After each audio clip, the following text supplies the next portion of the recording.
by the government of Egypt and its partners. U.S. climate envoy John Kerry said he hoped the COP27 climate conference would provide energy to change the world, as he and officials from 24 African nations held a preparatory meeting in Egypt.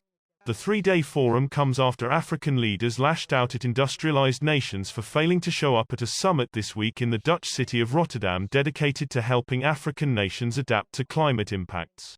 The African continent emits only around 3% of global CO2 emissions, former UN Chief Ban Ki-moon noted this week, yet African nations are among those most exposed to climate impacts, notably worsening droughts and floods. Sharm el-Sheikh can provide the energy we need to change the world, Kerry said, referring to the Egyptian resort town which will host the crucial November climate conference.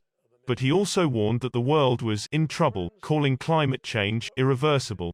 It costs more not to respond to climate change than to respond, Kerry said. This week's forum in Egypt aims to leverage African leaders' voices to mobilize greater international support for a green and resilient recovery in Africa, according to the UN Economic Commission for Africa. It also seeks to drum up funding to help vulnerable countries reduce greenhouse gas emissions. Also, international organizations, NGOs and private companies are attending the regional meeting in the new administrative capital 50 kilometers east of Cairo.